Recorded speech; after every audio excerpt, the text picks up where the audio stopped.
The sirens were still echoing when the first body hit the concrete. Floodlights snapped on one by one, washing the yard in a harsh, artificial dawn. From above, the prison looked like a steel labyrinth, 5 massive cell blocks forming a jagged crown around a central yard. But down at ground level, it felt like a war zone. Men in orange scrambled for cover as correctional officers in riot gear stormed through the smoke. Orders were shouted, batons struck shields, someone screamed. Someone else didn't move at all. By the time the yard was cleared, one inmate lay face down near the basketball court, blood pooling beneath his cheek. His name was Marcus Hale, age 34, serving 25 years for armed robbery inside one of the largest correctional facilities in the Western world, Graymore Federal Penitentiary. But Marcus Hale hadn't died in a simple yard fight. He had been executed. Detective Laura Bennett arrived just before dawn. She wasn't supposed to be there. Murders inside Graymore were handled internally, reviewed by federal investigators only after paperwork crawled through layers of bureaucracy. But this case was different. Because 3 days earlier, Marcus Hale had filed a confidential complaint claiming that something inside Graymore was rotten and that he feared for his life. Now he was dead. Graymore wasn't just big, it was a city. Nearly 5,000 inmates, multiple security levels stacked into one sprawling complex. High walls wrapped in razor wire, guard towers with long-range optics. Surveillance cameras covering almost every corridor. Almost. Warden Thomas Ridley greeted Bennett at the gate with the stiff smile of a man already rehearsing damage control. "It was a riot," he said flatly. "These things happen." "Riot," Bennett repeated, glancing toward the yard where forensic teams worked in silence. "Funny, the report says the unrest lasted 6 minutes. That's all it takes." But Bennett had seen riots before.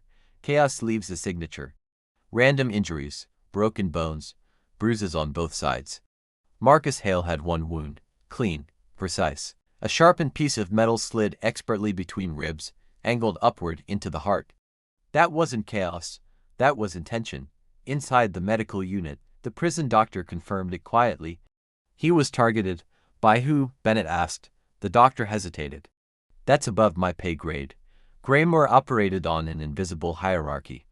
Gangs controlled different housing units. Smuggling routes ran through kitchen staff, laundry carts, even visitation lines.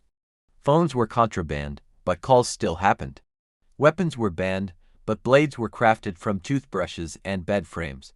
Control inside the walls didn't always belong to the guards. Marcus Hale had been housed in Unit D, one of the most volatile sections of the prison. Officially medium security, unofficially a pressure cooker. His cellmate, Javier Ortiz, sat rigid during questioning. "I didn't see nothing," Ortiz muttered. "You were in the yard," Bennett pressed. Ortiz looked up slowly. There was fear there, not for himself but for something larger. "You don't understand. This place, it runs on rules. Not your rules, ours. What rules? You talk, you disappear, disappear." Bennett requested surveillance footage from the yard. Hours passed before a technician escorted her into the control room. Banks of monitors flickered with black and white feeds.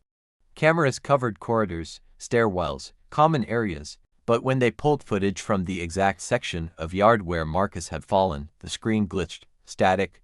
Technical malfunction. Bennett asked. The technician swallowed. "Looks like it. For how long? 7 minutes. The riot had lasted 6.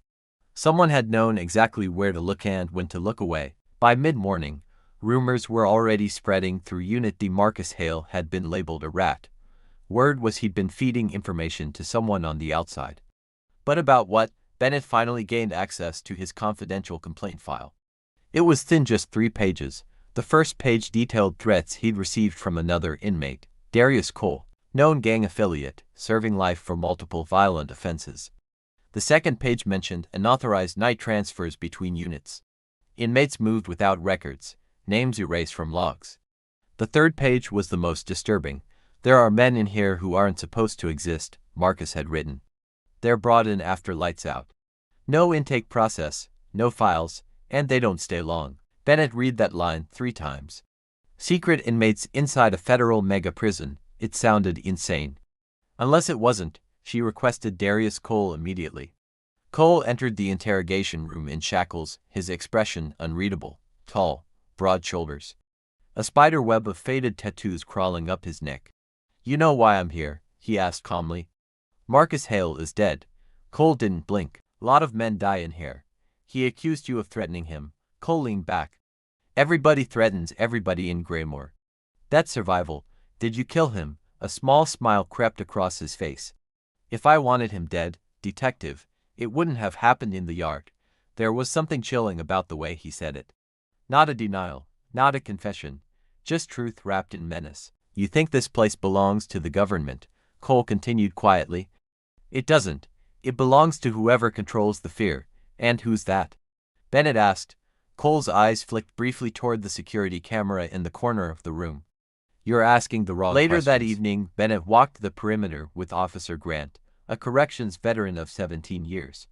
"You ever see inmates transferred without paperwork?" she asked casually. Grant stopped walking. "You're stepping into something dangerous," he muttered. "That wasn't my question." Grant exhaled slowly. "Every few months, we get a blackout drill. Cameras shut off in select areas. We're told it's maintenance. During those windows, certain cells get emptied. Where do the inmates go? No one asks. And you're okay with that?" He looked at her sharply. "You don't work here. You don't sleep with 5,000 men who hate you on the other side of a steel door." Fear again. Back in her temporary office, Bennett reviewed inmate rosters. She cross-referenced names from 6 months ago with current housing assignments. 3 discrepancies. 3 inmates listed as transferred, but with no receiving facility documented. And all 3 had been housed in Unit D, the same unit as Marcus Hale. As night fell, Graymore shifted into lockdown mode.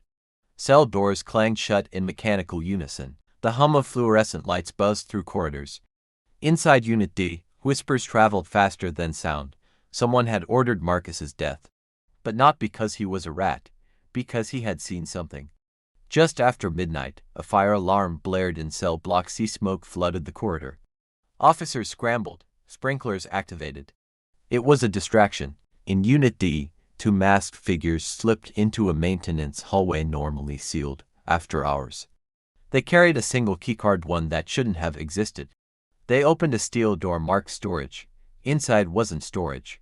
It was a narrow stairwell descending below the main foundation of the prison. No cameras, no guards, just concrete steps leading into darkness. By the time the fire in cell block C was contained, those 2 figures were gone. And so was another inmate from Unit D. The next morning, Detective Bennett stood over an empty cell. The bunk was still warm. No transfer order. No log entry. No explanation. On the desk lay a folded piece of paper, addressed simply, "If something happens to me." Inside were 4 words, written in hurried ink. "They're building something underground." Bennett felt the air leave her lungs. She turned toward the corridor, where Warden Ridley stood watching her from a distance, his face pale but composed. And for the first time since she stepped inside Graymore, she realized something terrifying. Marcus Hale hadn't been trying to escape the prison. He had been trying to expose it. And somewhere beneath 5,000 inmates, beneath steel and concrete and layers of lies, there was a secret no one was meant to survive discovering. But when Bennett requested access to the prison's architectural blueprints, she was told they didn't exist. Because according to official records, Graymore had no underground level, and that was when she understood Marcus Hale hadn't died in a riot. He had been silenced, and whatever was hidden beneath Graymore Federal Penitentiary was still operating. They say every prison has its secrets, but what if the biggest secret isn't the inmates, but the prison itself?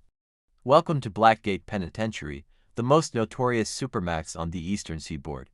I'm Detective Miles Corbin, and for 6 months, I'd been chasing whispers of a ghost facility, a place officially denied by every level of government. They called it the Pit, a shadow prison buried deep beneath Blackgate's foundations. This wasn't just off the books, it was a black hole where people vanished. My informant, a terrified ex-guard named Henderson, gave me the key. A maintenance shaft, hidden behind a rusty boiler in sub-level 3. The official blueprints showed a solid bedrock foundation, but Henderson's hand-drawn map told a different story. He said the Pit was a private enterprise run by Warden Thompson, a man whose public image was all about reform and rehabilitation. Privately, he was getting rich by disappearing inconvenient people for the highest bidder. My goal was simple: get in, get proof, and get out. The air in the shaft was thick with the smell of damp concrete and something else, something foul. It was a long way down, my flashlight beam cutting through the oppressive darkness. I finally landed on a gray-red floor.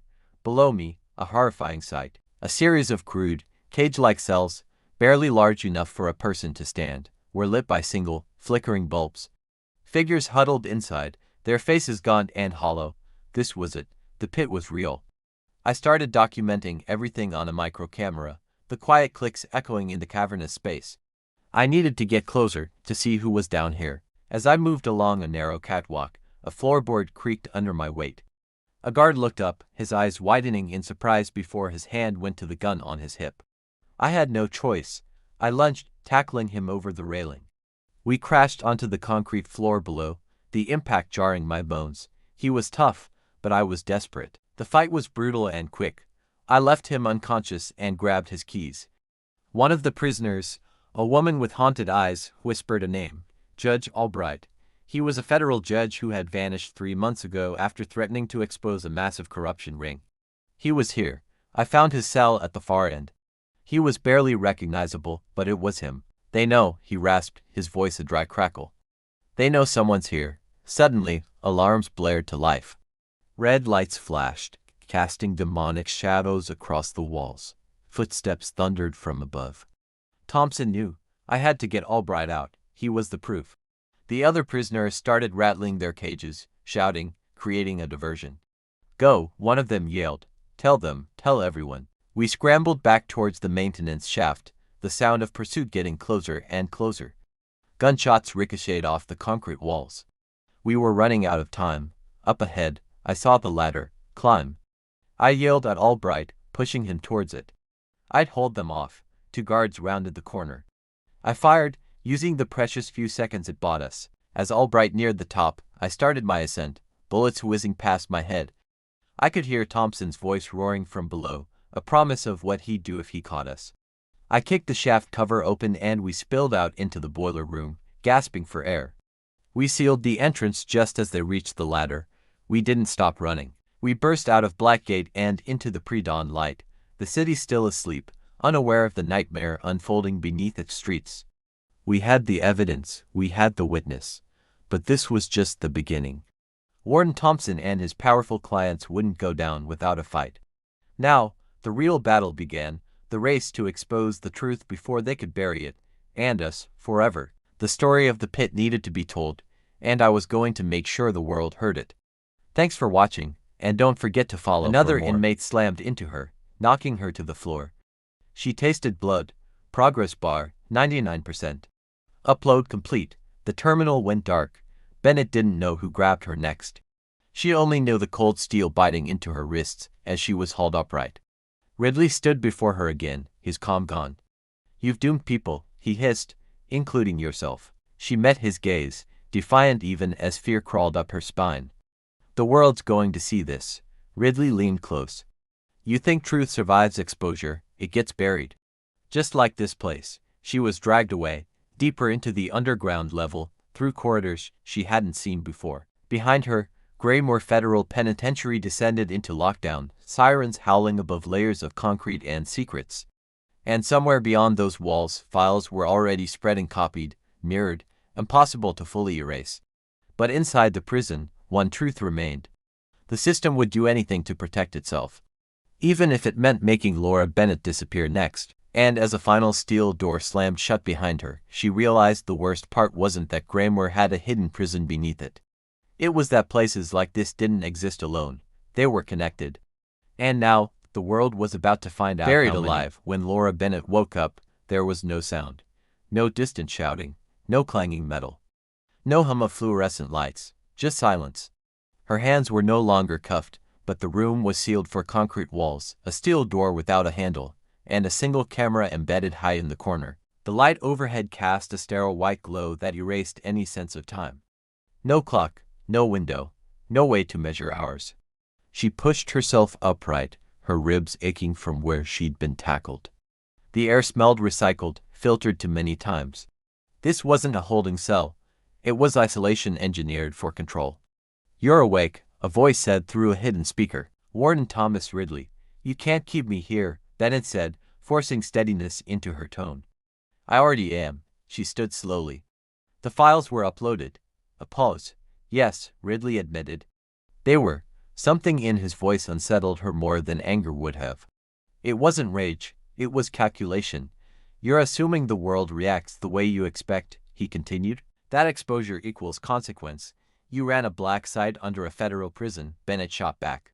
You erase people. We contain threats. You erase them. Ridley's voice lowered.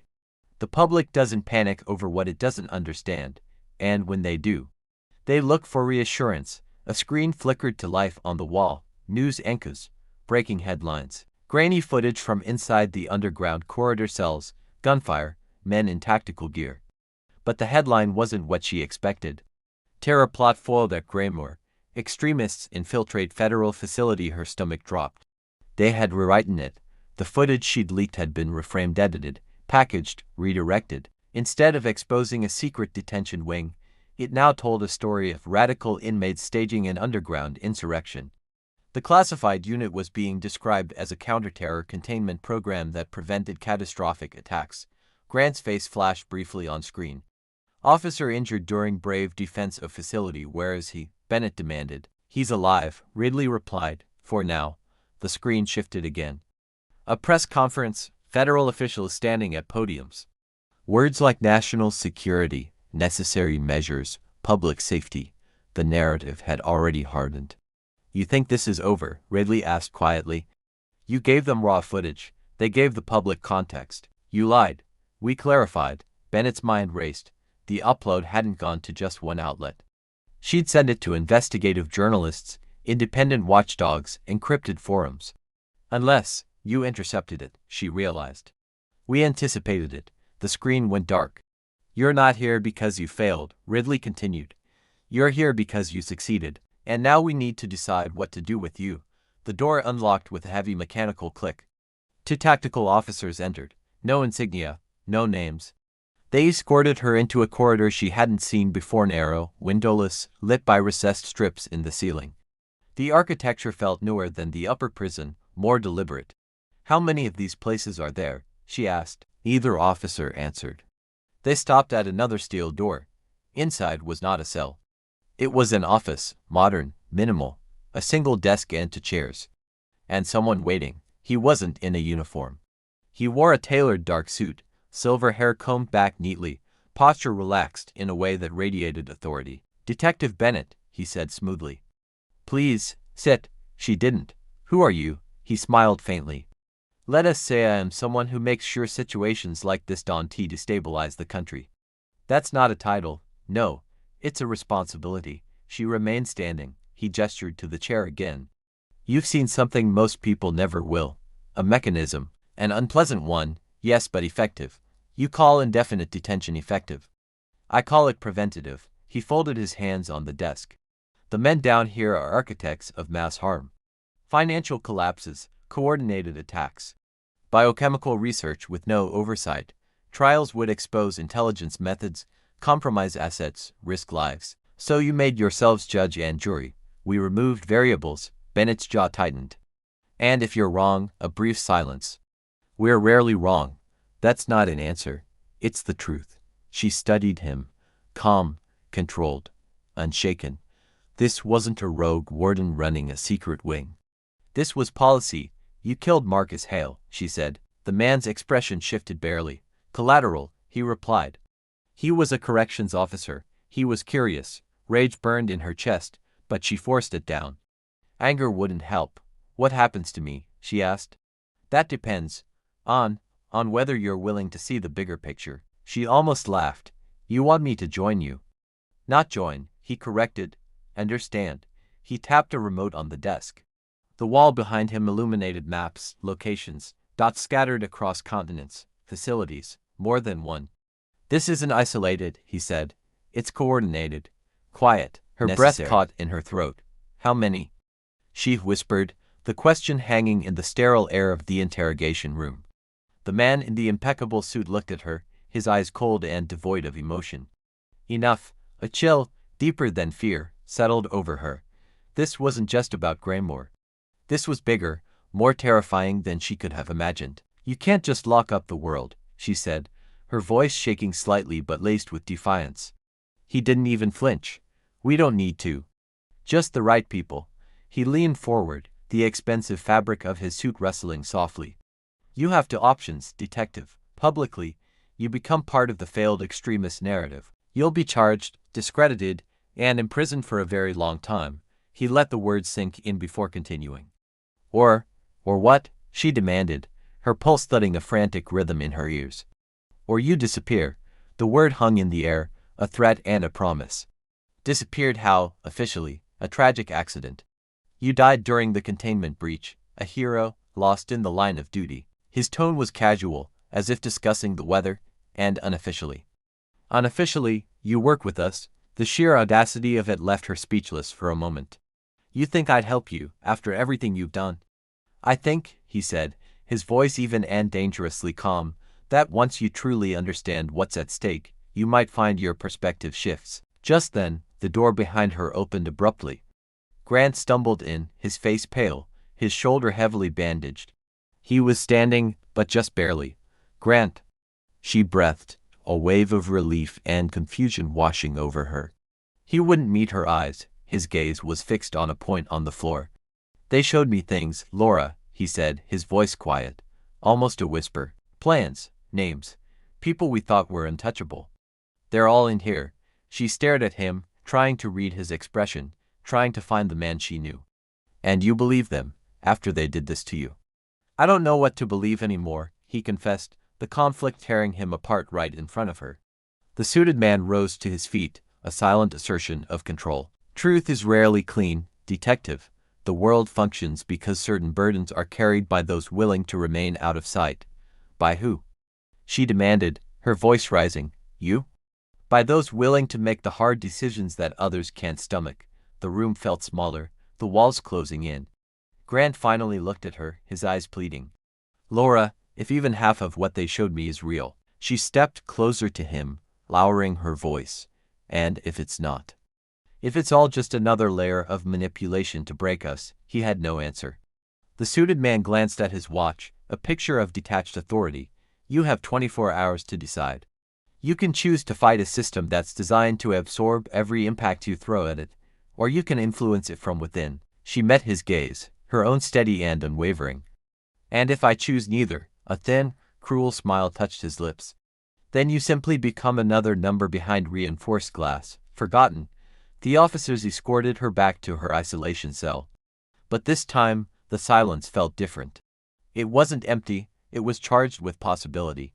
He'd shown her the map of other facilities for a reason. It wasn't just about intimidation, it was leverage. He was showing her the scale of his operation, thinking it would make her feel hopeless, but he'd made a mistake. If multiple facilities existed, then exposing them couldn't rely on a single leak from a single person. It needed coordination, it needed a network. Proof layered over proof, names tied to documents.